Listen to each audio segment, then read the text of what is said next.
Alaykoum salam.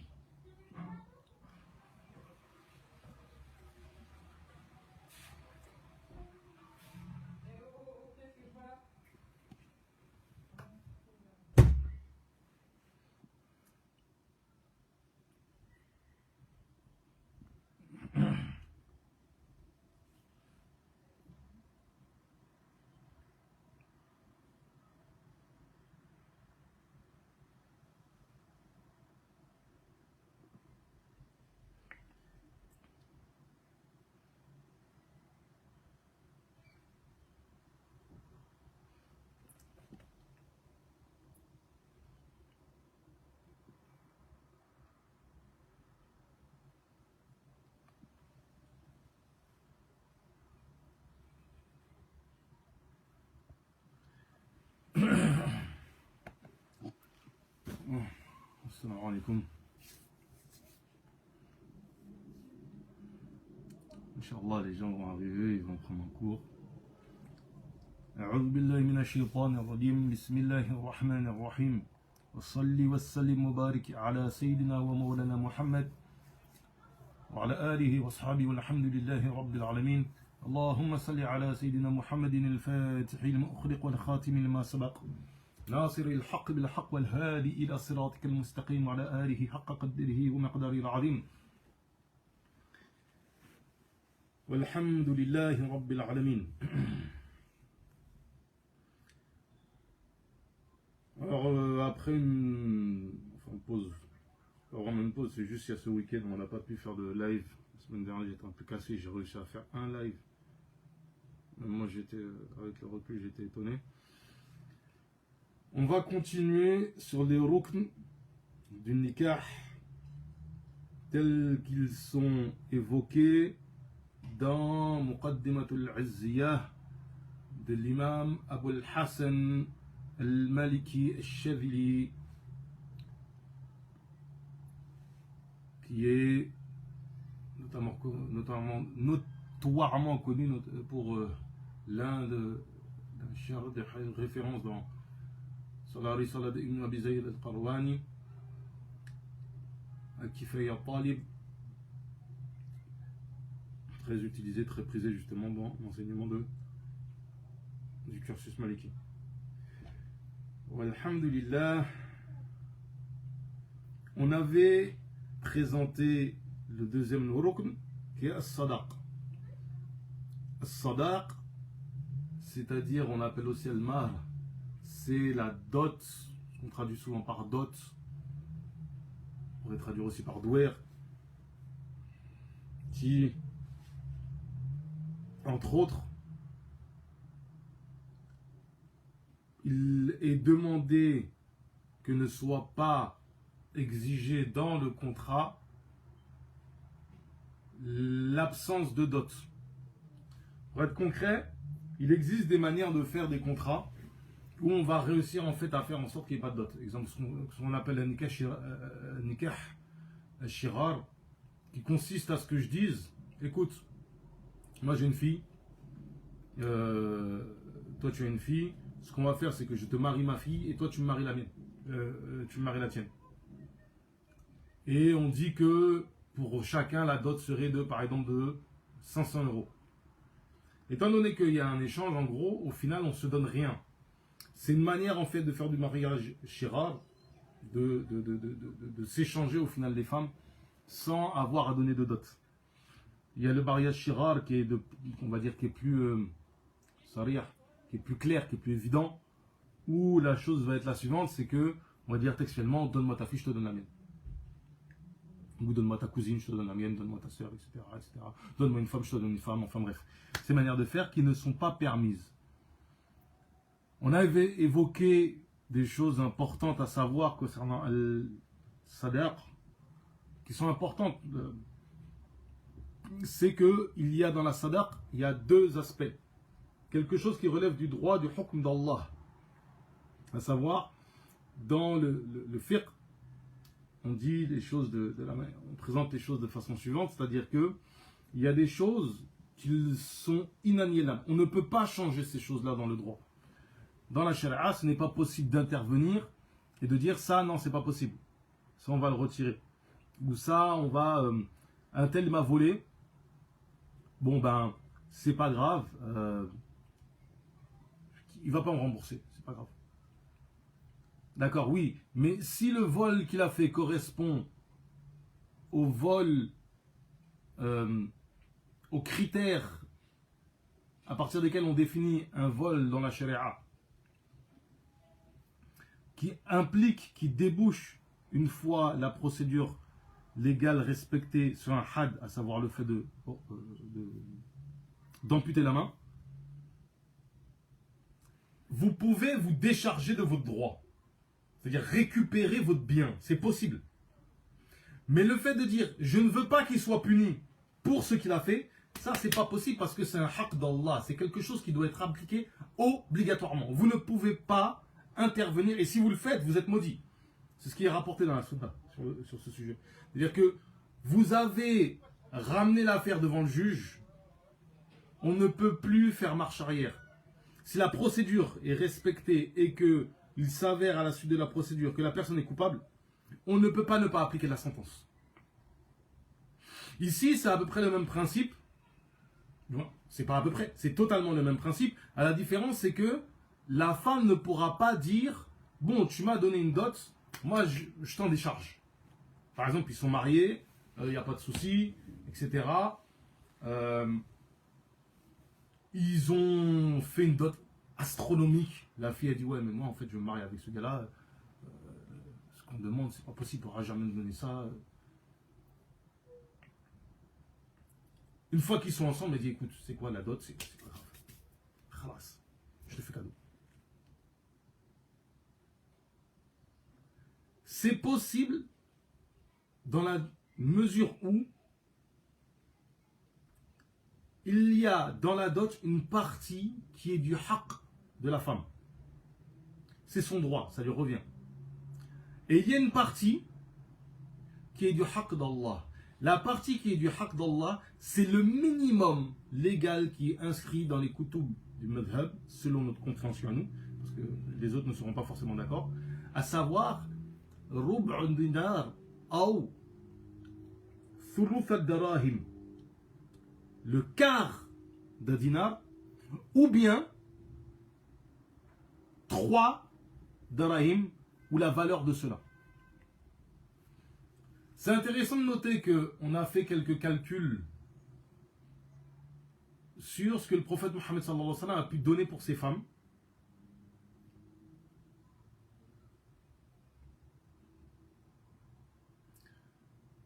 Et les gens seraient tentés de faire une chose, c'est de regarder, parce qu'en fait, ce qui est rapporté dans les hadiths, on parle en uqiyya de darahim, en poids d'argent.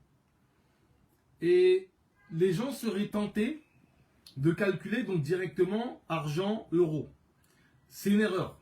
Pourquoi? Parce que en réalité, il y a un ratio qui existait à l'époque de 1 pour 12, c'est-à-dire 1 dinar, 12 darahim, sachant que dinar et dirham, ce sont en fait à la fois des pièces, mais ce sont des mesures aussi, des poids précis, plus précisément des poids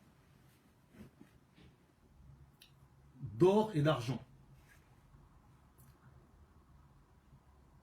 En l'occurrence 4,25 g pour le dinar et à peu près 3 grammes pour le dirham.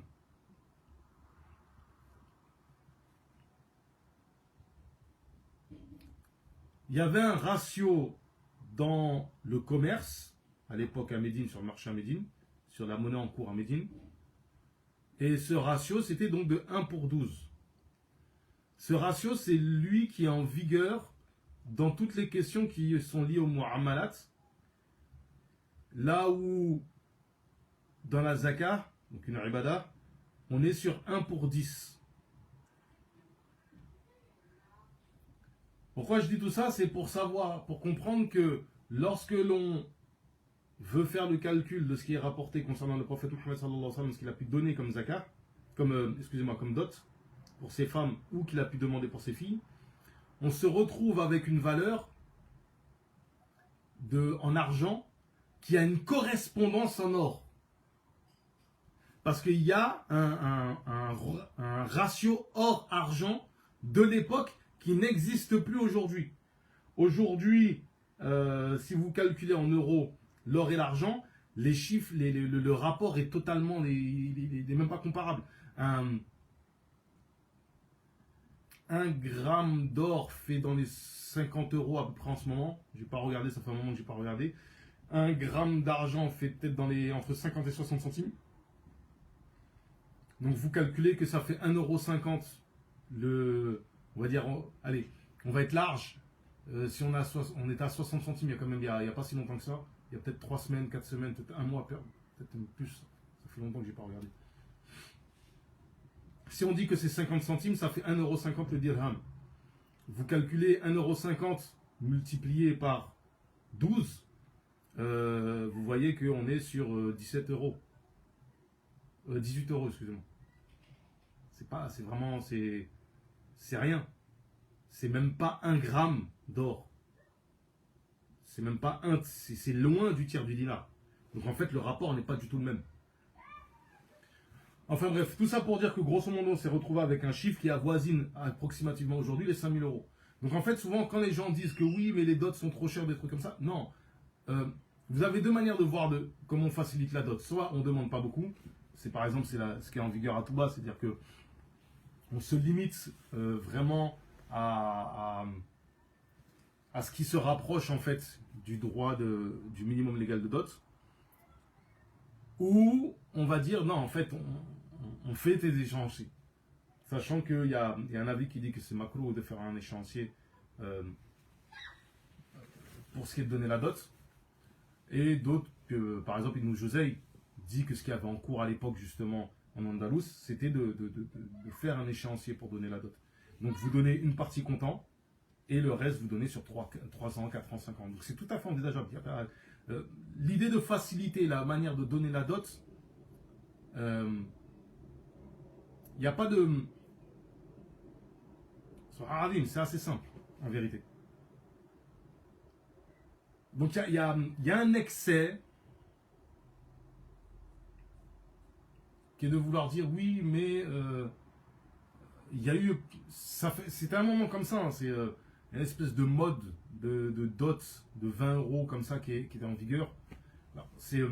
En soi, vous comprenez que si on dit que la valeur de la dot c'est soit un quart de dinar ou bien l'équivalent de 3 darahim, là on évalue 3 darahim, on peut être sur 5 € à peu près.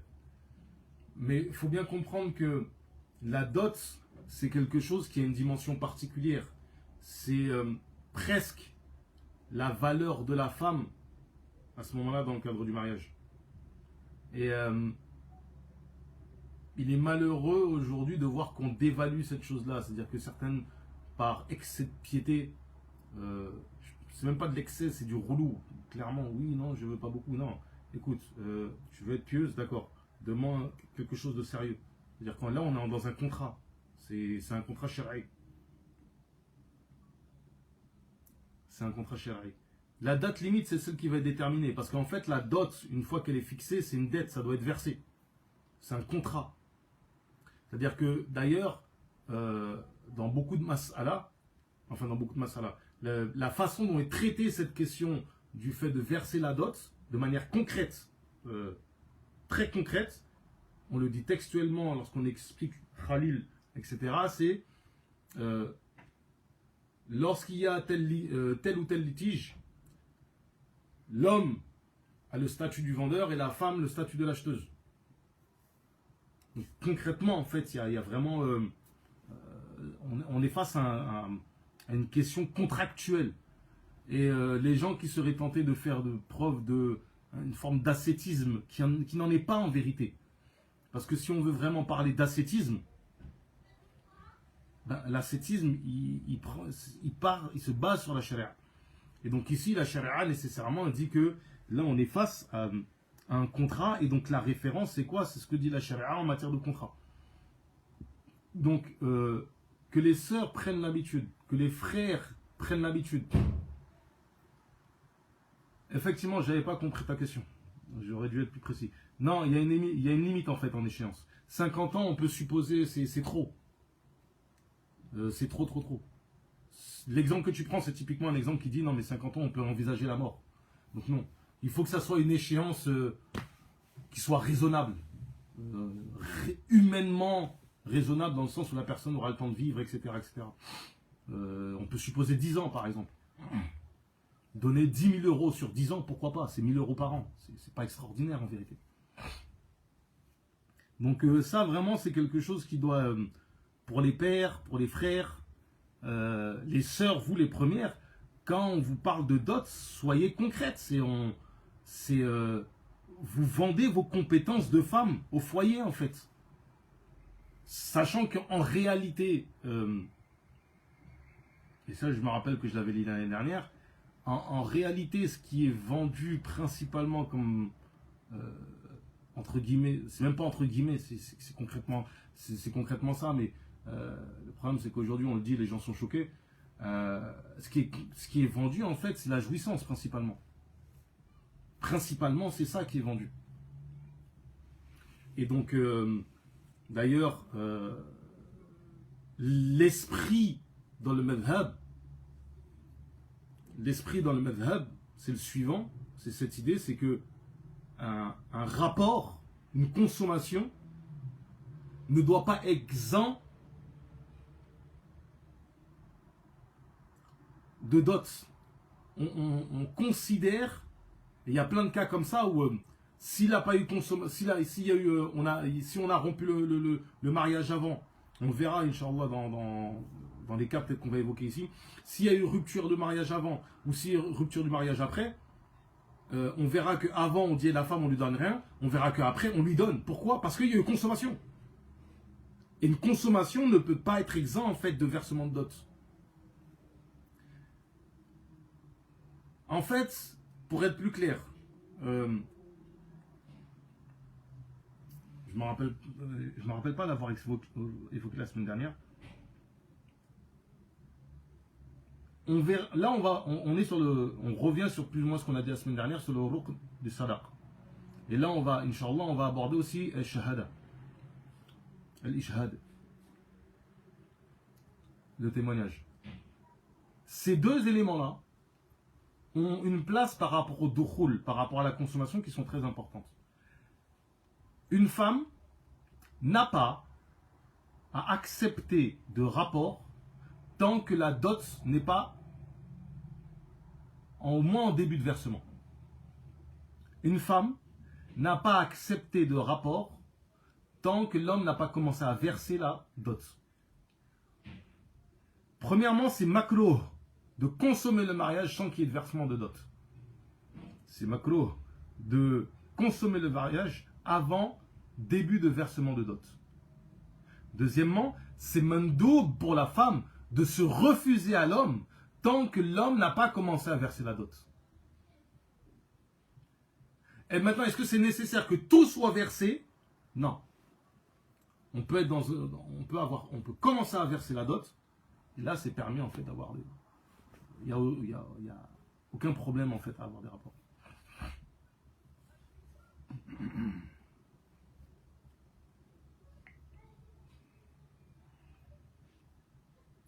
Donc effectivement, il termine sur cette phrase, c'est وَأَكْثَرَ صَدَقْ لَا أَحَدُ لَهُ. Il n'y a pas de limite à ce qu'on donne comme dot. Il y a une dernière chose en fait qui est importante parce que c'est quelque chose qui va revenir énormément en fait lorsqu'on va évoquer des fois des cas de litige ou des choses comme ça. La notion de sadaqun mithl, c'est en fait la dot qui est demandée pour une femme d'une certaine catégorie, habituellement qui est donnée. Et cela se détermine selon le urf. En France, il n'y a pas vraiment de urf, mais si on voulait peut-être faire un équivalent, on pourrait dire qu'ici, ce qui est habituel, c'est de donner une bague de fiançailles d'une certaine valeur qui, souvent, ça va de 200 à 1500 euros, en fonction en fait des situations des gens et des statuts sociaux. Vous allez, je sais pas, dans certaines régions d'Afrique de l'Ouest, ça va être... on va donner en fait l'équivalent d'un bœuf ou de 2 bœufs. Vous avez des régions où, je crois que j'avais lu ça, je crois en Afrique de l'Est, ou quand vous mariez une femme, vous donnez plusieurs bœufs et puis vous devez offrir une calache, des trucs comme ça. Et c'est tout à fait... c'est des choses qui sont liées en fait au contexte et qui permettent de déterminer. Mais ces questions de Sadaqul Mith est très importante parce qu'elle revient énormément dans beaucoup de questions.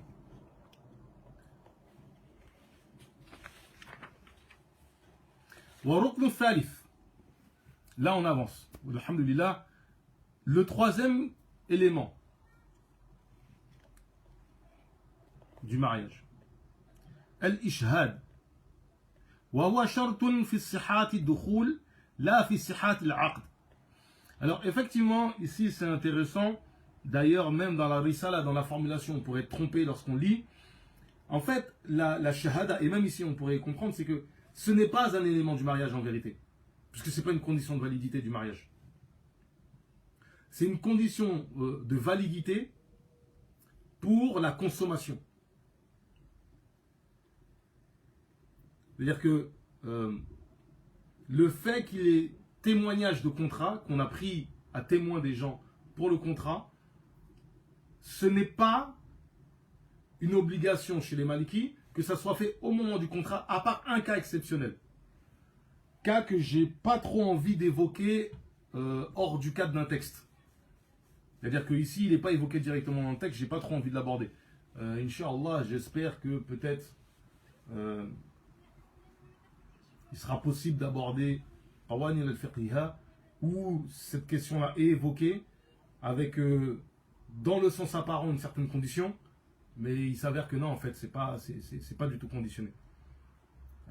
C'est un cas où la wilaya en fait est donnée d'une certaine manière et où le wali va marier la femme d'une certaine manière.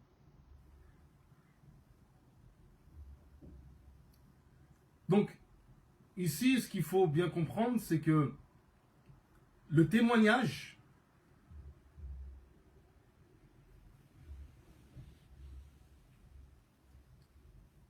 c'est mandoub qu'on prenne des témoins au moment du contrat. C'est mandoub qu'au moment du contrat, on prenne des témoins. Mais qu'il y ait des témoins au moment du contrat n'est pas une obligation, ce n'est pas une condition de validité du contrat.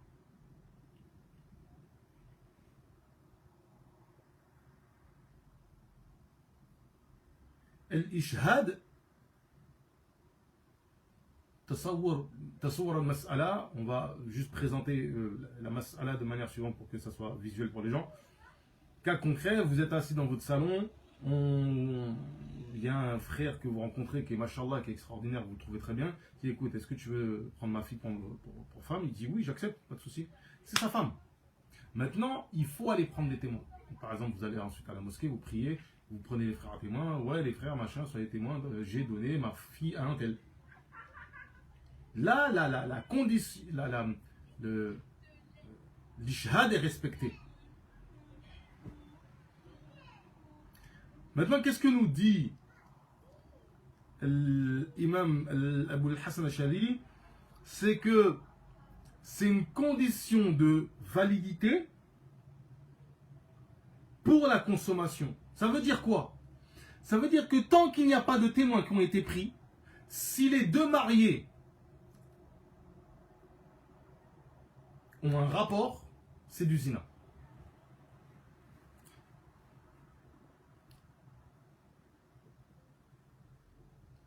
On va développer en fait sur qu'est-ce qui est pris en fait. On va développer à quoi peut correspondre en fait un témoignage. C'est-à-dire que deux mariés qui consomment sans qu'il y ait eu ishhad, sans qu'on ait pris des gens à témoin, c'est du zina. Comprenez bien. L'ishhad, c'est une obligation en soi. Et c'est une condition de validité pour la consommation. C'est deux choses distinctes. Ce n'est pas une condition de validité pour nous, pour le contrat, qu'au moment du contrat, il y ait des témoins. À part un cas exceptionnel, et même dans ce cas, je ne sais même pas si on peut parler en fait de conditions de validité. C'est un cas un petit peu, j'ai pas envie de dire technique, c'est assez simple à comprendre en vérité, c'est juste, comment dire, contre-intuitif.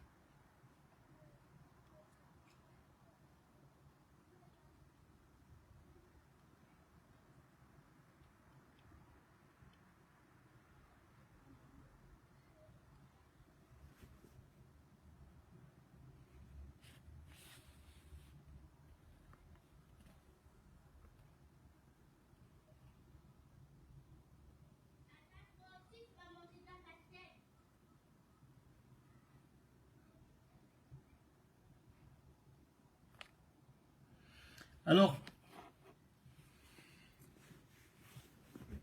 on fait noter que si on suppose une situation où il n'y a pas pris, on n'a pas pris de témoin,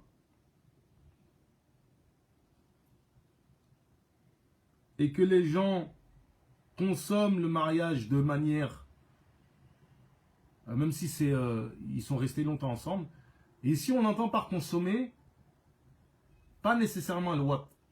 Je rappelle, wat, c'est la pénétration. Le dukhul, c'est beaucoup plus large. Le fait d'être isolé avec une femme fait partie du dukhul. Parce que vous êtes dans une situation où ce qui était illicite avant, vous pouvez le faire licitement. Sauf là où est-ce qu'on dit il n'y a pas eu de témoins qui ont été pris. Et donc si, justement, il y a une situation de consommation, on rompt le contrat, on rompt le mariage par divorce.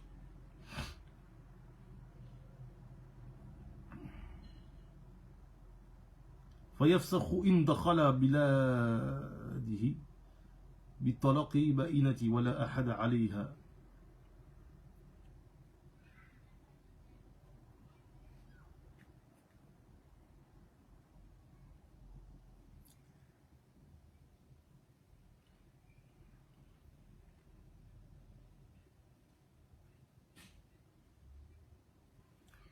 Alors,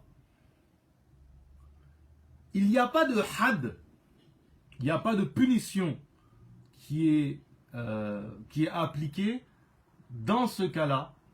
La punition va être appliquée uniquement si l'un des deux reconnaît le wat, donc lui il va subir le had, l'autre ne prendra pas le had mais sera puni parce que ils n'ont pas consommé le mariage tant qu'il n'y a pas eu de témoignage, on n'a pas pris des gens à témoin. Donc c'est bien, il faut comprendre en fait cette notion-là. Ici il y a une subtilité, c'est que le fait qu'il n'y a pas eu des gens qui ont été pris à témoin, ça implique nécessairement que la consommation est illicite, que s'il y a pénétration c'est du zina.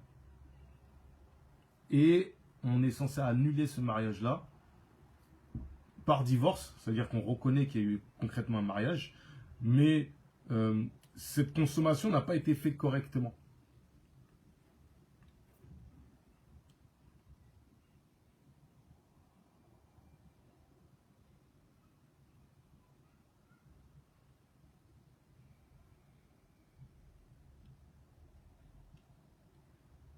Alors, plus précisément, il n'y a pas de punition, et encore moins de had. Dans quel cas? Si, selon les coutumes de la région, il y a quelque chose que l'on fait habituellement qui fait savoir qu'il y a eu un mariage. Exemple concret, on est dans notre petit, comme ici dans notre petite cité, notre petit quartier, il y a la maison d'un tel, la famille Diallo, la famille, on les connaît, et on entend du bruit. Quand on entend ce type de bruit-là, on sait que c'est un mariage. Donc on sait que dans la maison, il y a eu un mariage. Plus précisément, si on pose la question, mais qu'est-ce qui s'est passé? Ah ouais, mais un tel a marié sa fille avec un tel. On sait que c'était prévu, etc., etc. Et là, on a une confirmation du haqq par un bruit ou par quelque chose. L'exemple qui est pris justement dans les shuruh, dans le sharh ici le Zulqani, c'est l'exemple de la fumée, c'est-à-dire que par exemple, il y a un village là-bas où on a l'habitude de faire sortir une fumée pour faire savoir qu'il y a eu un mariage. Et bien tout ça, ça aura valeur en fait de shahada. Donc ça répond à la question qu'on posait tout à l'heure. Donc effectivement, en matière de shahada, ce qui est connu habituellement peut avoir valeur de shahada, même si c'est pas du même ordre en fait. Parce que l'objectif de la shahada, c'est que le mariage soit rendu public.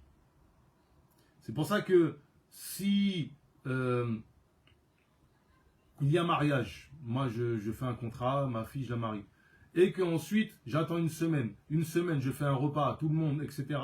Une walima, où c'est dit explicitement que c'est une walima, c'est un repas pour le mariage de ma fille avec un tel, c'est un dalil. Ça prouve en fait qu'il y a eu un mariage et que j'ai fait un mariage.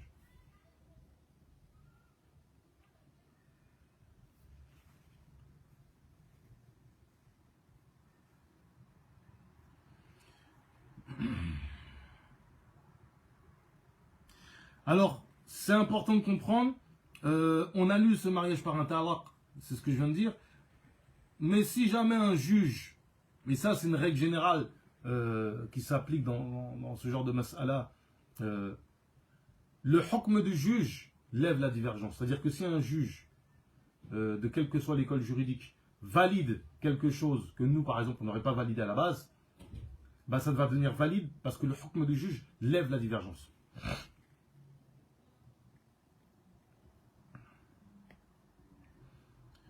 Il y a des questions comme est-ce que les membres de la famille de l'homme ou de la femme peuvent être des témoins? Oui, s'ils sont connus comme étant probes.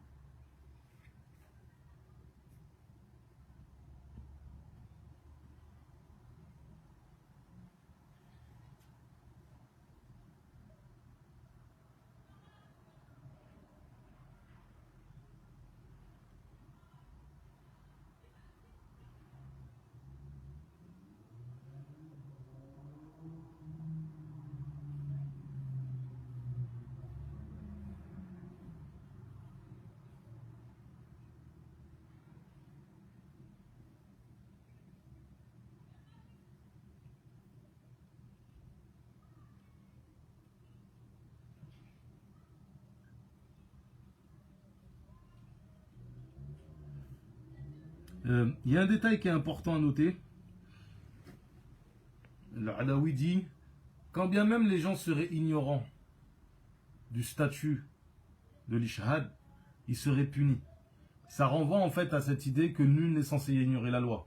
Un principe qui est un petit peu connu de mémoire, c'est une parole qu'on attribue à Rousseau. Mais c'est quelque chose qui est important de comprendre, c'est que vous n'êtes pas censé être dans une situation d'ignorance par rapport à la charia et à vos obligations légales. وركن الرابع المحل وهو المرأة الخلية من الموانع التي تقتضي تحريمها. Donc premièrement le mahal, c'est-à-dire une femme qui est totalement libre, on va dire, qui n'a pas d'empêchement en matière de mariage.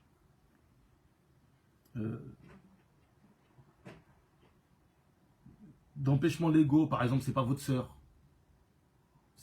de lait, etc. والزوج ويشترط في الزوج شروط الصحة شروط استقرار فشروط الصحة 4. Et pour l'homme, c'est quoi? Il y a quatre éléments qui font que mahal, c'est, on va dire, c'est l'endroit. Ici, en l'occurrence, c'est justement, c'est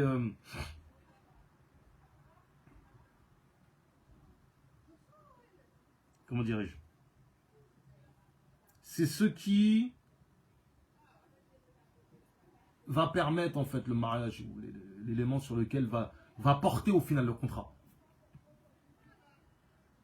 Donc on a dit que pour les femmes, il faut qu'elles soient totalement exemptes de tout ce qui empêche le mariage. Donc vous n'êtes pas de la même femme, vous n'êtes pas frère et sœur, vous n'êtes pas, c'est pas votre nièce, etc. Des choses comme ça. Et pour l'homme, on en a 4. Premièrement, l'islam. L'homme doit nécessairement être musulman. La femme, pas forcément. D'accord, on peut prendre une petite habille comme femme. Un homme doit être musulman. Le mariage des koufars, légalement, en soi, on ne reconnaît pas. On considère qu'il n'est pas valable. Mais il y a une shubha, des choses comme ça. Et ce qui est considéré comme un mariage chez nous, c'est l'homme musulman qui s'est marié avec une femme avec laquelle il peut se marier.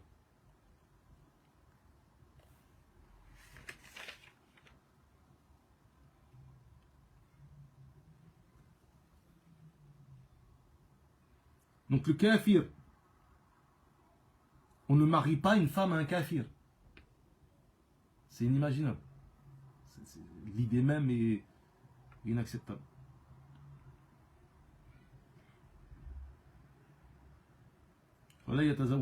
فلا يتزوج الكافر المسلمة. والتمييز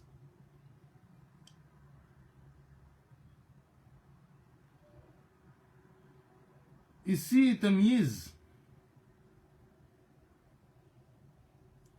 c'est qu'au moment en fait la capacité de perception, c'est ça le tamyiz, c'est qu'au moment où le contrat est fait, la personne soit lucide.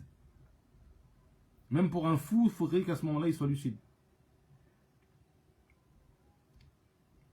C'est-à-dire qu'au moment où le contrat est fait, il soit lucide.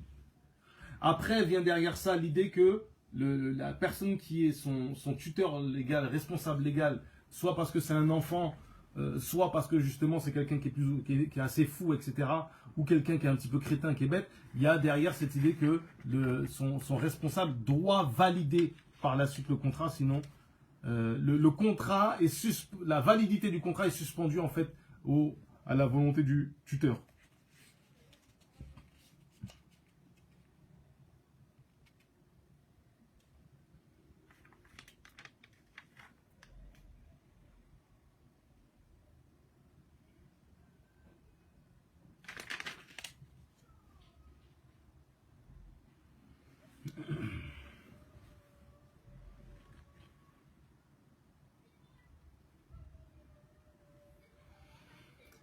Alors, c'est quand même important de souligner cette question-là, c'est que dans le cas où quelqu'un n'a pas toute sa raison, qui se marie et qui consomme le mariage, qu'est-ce qui se passe? Déjà, avant le mariage, si le mari, le wali, le tuteur légal ne valide pas, on ne marie pas la femme, le contrat n'est pas valable.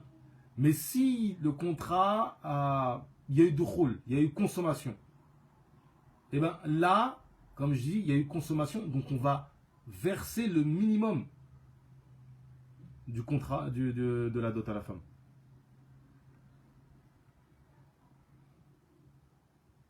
On donne le minimum.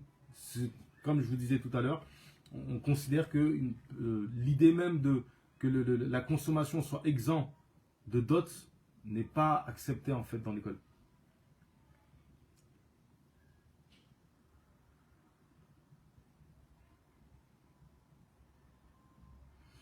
Donc, al-aql, pareil, on ne valide pas le contrat de la personne qui est folle.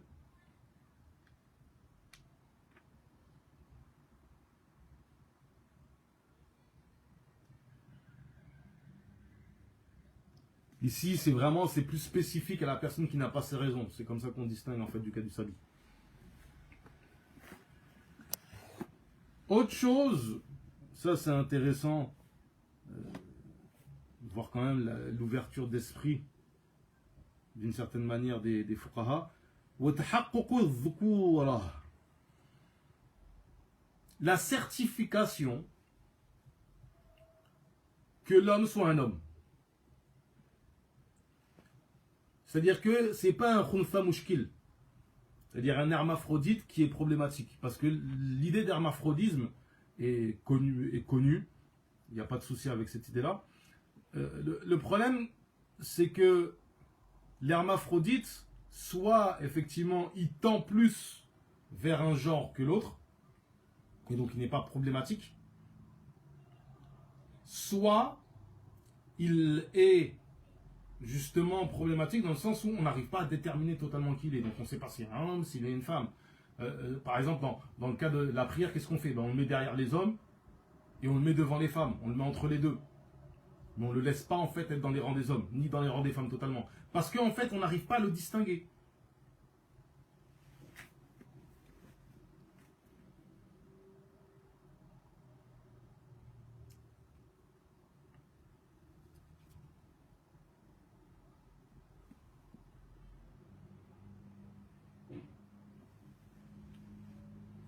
Donc, dans l'école, on n'a pas vraiment tranché, c'est plus, on va trouver chez les Ahnaf ou les Shawafi'a sur cette question des certains avis.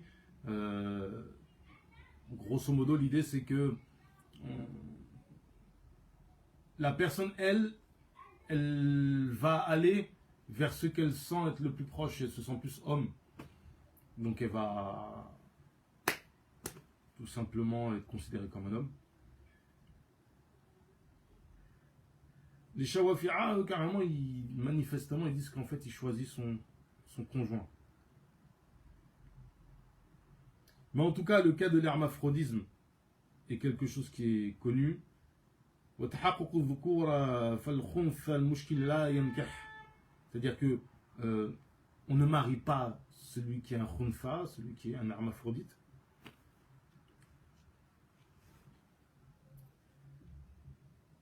Et voilà, yunkah, il ne marie pas. C'est-à-dire qu'il y a un hermaphrodite, non seulement on ne le marie pas, mais lui ne marie pas. Ce qui est évident. Parce qu'en fait, pour marier, il faut être un homme. Et donc, il faut authentifier en fait votre statut d'homme.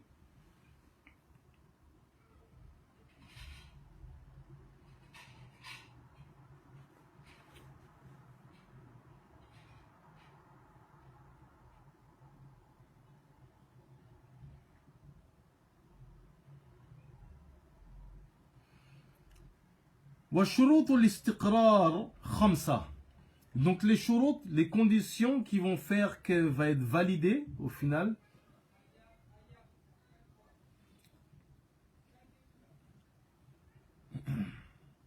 Qu'elle va être validée au final. Le contrat. Elles sont 5. Al-hurriya. C'est-à-dire que quelqu'un qui est esclave, qui se marie sans l'autorisation de son maître, il y a un problème, que ce soit l'homme ou la femme. On sait que pour la femme, dans tous les cas, en fait, le contrat n'est pas valable. On sait que pour l'homme, parce qu'il a un droit, en fait, sur son corps. Contrairement à l'homme, il n'y a pas de droit sur son corps, mais il doit lui obéir. Il peut valider par la suite.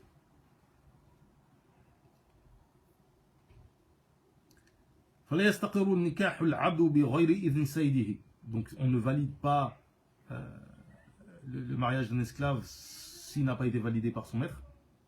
Et ça on parle surtout du cas de l'homme. فلو تزوج الصبي بغير إذن أبيه أو وصيه فإن أجازه وليه جاز. Donc la puberté, il n'y a pas de mariage du sabi sans la permission de son père, donc celui qui n'est pas encore pubère, ou bien de son wasi, c'est-à-dire de celui qui est le responsable de l'enfant après le père. Et donc si lui valide, bah, le mariage est validé. وإن رده بعد البناء فلزوجتي ربع دينار. Donc c'est ce qu'on disait tout à l'heure, c'est que si jamais il valide, si jamais plutôt il invalide le contrat alors qu'il y a déjà eu consommation, on donnera à la femme le quart du dinar. الثالث الرشد فإن تزوج السفيه بغير إذن وليه فللولي إمضاه إن كان سدادا وإن رده بعد البناء فلزوجتي ربع دينار.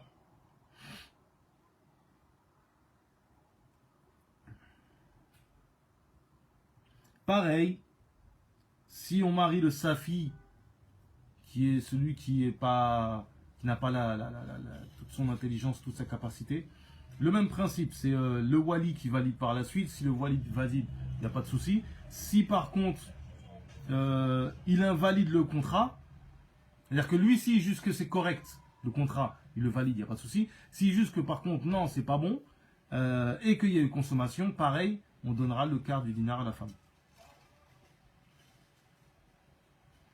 رابع الصحة فلا يصح نكاح مريض ولا مريضة ويفسخ ولو بعد البناء.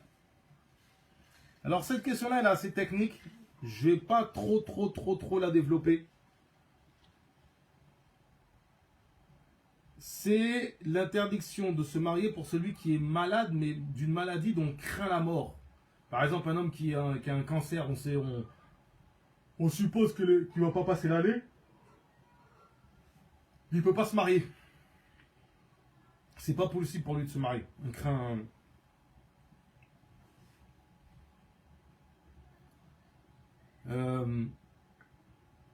La question qui se pose, c'est par rapport à la dot, comment est-ce que ça va s'opérer? Parce qu'il y a toute une combinaison de situations où, grosso modo, l'idée c'est la suivante, c'est que si on se rend compte que finalement il y a eu mariage, qu'est-ce qui se passe? Ben, normalement, on est censé rompre le mariage avant même la consommation. Maintenant, s'il y a eu consommation, qu'est-ce qu'on fait? S'il y a eu consommation, il y a en fait 3 éléments référentiels. La dot qui a été mentionnée, il y a la dot du mithl, et il y a le tiers de l'héritage.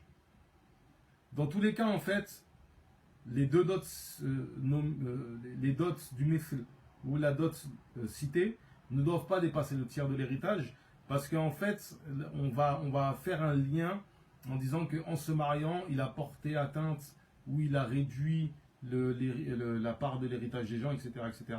Donc en fait, il y aura cet élément qui va venir dire que dans telle situation, si on intervient avant la consommation, bon ben là, il n'y a rien qui va être demandé. Si on intervient après consommation, on va lui donner entre la dot nommée et le tiers et la dot du mif, ce qui est inférieur, etc., etc., etc. Je ne vais pas plus développer que ça parce que je me replonge la tête point par point dedans. Mais l'idée c'est la suivante, c'est que فإن فصل قبل فلا شيء فيه وبعد أو بعد موتها قبله.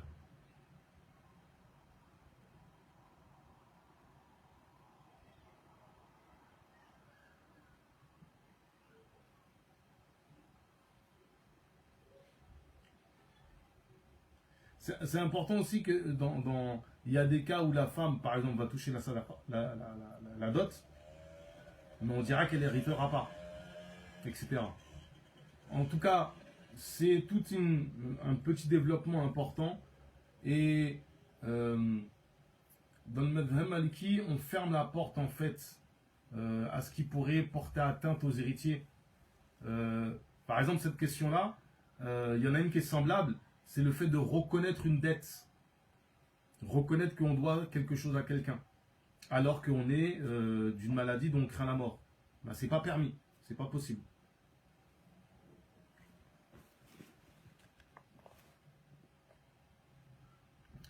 الخامس الكفاءة. الكفاءة حق المرأة أو أولياء فإن اتفقت معهم على تركها ما عدا الإسلام جاز. Donc la kafa'a, l'équivalence entre la femme et l'homme est un droit de la femme et des awliya, des walis. Donc souvent la question, ouais, mais est-ce que le papa il peut refuser parce que le mec n'est pas de la même origine, etc. Ouais, il a tout à fait le droit, c'est son droit, c'est un haqq. Allah Ta'ala lui a donné ce haqq. S'ils se mettent d'accord ensemble tous pour ne pas respecter la kafa'a, pour ce qui est autre que l'islam, c'est permis. Mais, on reviendra, Inch'Allah, ce week-end dessus. On va beaucoup plus développer. Je prendrai le temps d'avoir des cas concrets. Parce que, par exemple, on ne marie pas une femme à un fasiq, pire un mubtadi'a. C'est haram. Parce qu'ici, on est sur le haqq d'Allah. On n'est même pas sur le haqq de la femme. La question se pose, c'est est-ce que l'homme devient dévoyé par la suite? Là, par contre, non, c'est pas possible. Mais c'est tout à fait concevable que un wali mujbir veut marier sa fille avec un fasiq, la mère va porter plainte.